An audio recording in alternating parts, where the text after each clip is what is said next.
ถือว่ามื้อนี้ข้าพเจ้าสิได้ไปเยี่ยมยามเนาะเสี่ยวฮักเสี่ยวแพงเนาะและสหาย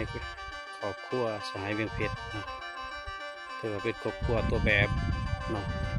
สร้างเศรษฐกิจครอบครัวเนาะคุมตนเองพึ่งตนเองเนาะสั่นแล้วก็มาฮอดจุดเพื่อนแล้วแหละที่ว่าอยู่ภาคเซ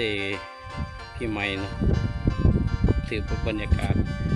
อยู่หัวอยู่สวนเราก็สีประมาณนี้เนาะก็ถือว่ามื้อนี้อากาศกาสีแดดเนาะเห็นแสงแดดแสงตะเวนเนาะบรรยากาศก็ถือว่าลมพัด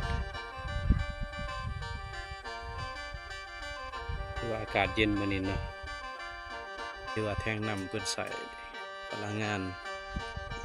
แสงตะเวนเป็นเก็บตัวใส่ในยามแรงเนาะก็ได้ดูดน้ำแล้วปลูกมักตัวก็ได้หดเนาะปลูกผักของสหายเวียงเพชรนี้อ้าวสบายดีสบายดีเชียวสบายดีสบายดีสบายดีแข็ง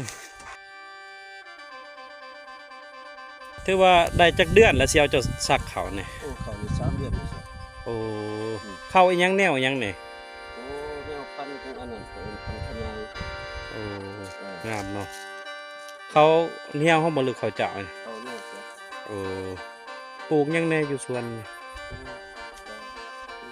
เป็ดแต่มีตัวกุ้งจะหน่อยไปพาไปเบิ่งหน่อยเด้อเออบ อนที่เจ้าปลูกผลผลิตหั่นนะอันนี้มักซรีนะปัจจุบันเรื่องเชียวตัดยังโบราณเดี๋ยวบัดอันเดี๋ยวก็เลยบ่ทันงามเนาะถือว่าสายเวียงเพชรเป็นครอบครัวต้นแบบนะที่เป็นผ้าไปเบิ่งบนเพิ่นเลี้ยงปลาวันนี้เป็นน้องปลาสายเวียงเพชรเนาะเพิ่นเลี้ยงปล่อยปลายังเด้อยู่นี่ที่เขาปากไปต่อนี่เป็นให้สายเวียงเพชรนะเป็นครอบครัวตัวแบบถือว่าเราก็ปลูกต้นสลีแน่เนาะเขาให้เราสักก็ถือว่าตามธรรมชาตินั่นแหละโอ้อันนี้แม่นเฮาขุดตัวเฮาสิเกลือป้านี่บ่ปวกเนาะตัวนี้แหละเรียกธรรมชาติมันจังเฮากินเฮาบ่ได้สุขภาพบ่ได้เสียนี่มันปวกนี่ปวกเพิ่นขุดออกจากโพดนี่เนาะชื่อว่าเฮาเกลืออันนั้นป้าเนี่ยแม่นปวกเนาะว่าว่านอันนี้เลยเนาะพอดุกบ่ได้เลี้ยงอยู่นี่บ่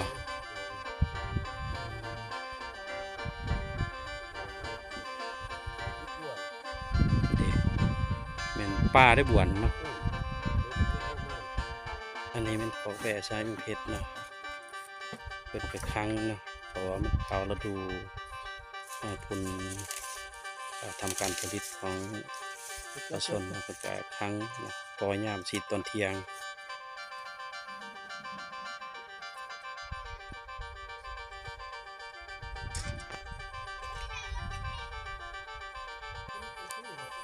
สลีก็ถือว่ามันแก่แล้วเนาะเริ่มแก่แล้วบางกกก็ยังอ่อนบางกกก็แก่แล้วเนาะ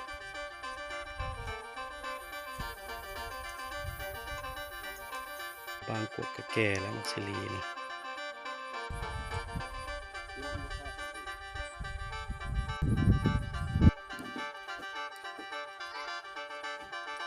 ถือว่าอยู่ไร่อยู่สวนเนาะภาษาเวียงเพชรเลี้ยงหมูเลี้ยงไก่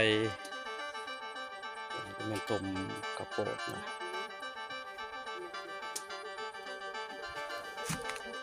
เก็บหายกระโปดนะ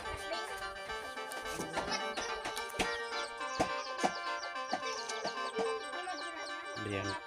หมูนะนอกจากนั้นก็ยังเลี้ยงไก่สร้างเศรษฐกิจครอบครัวนะ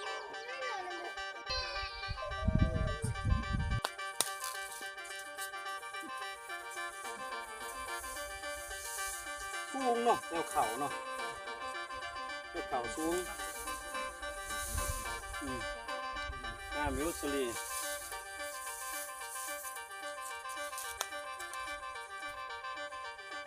แม่นสวนปลูกหมากทั่วเพิ่นเนาะเพิ่นเฮ็ด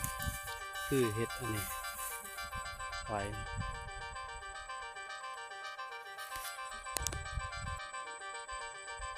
อันนี้เป็นเตาเพิ่นจูดถ่านเนาะ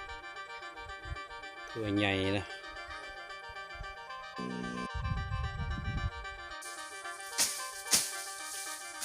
ตกเว้ยหญ้ามันเสีย3เทื่อเลยนี่เจ้า หญ้านี่บ่ เออ เออ ปวดนี่ก็แก่ได้เบิดแล้วอย่างนิดยามเด้อ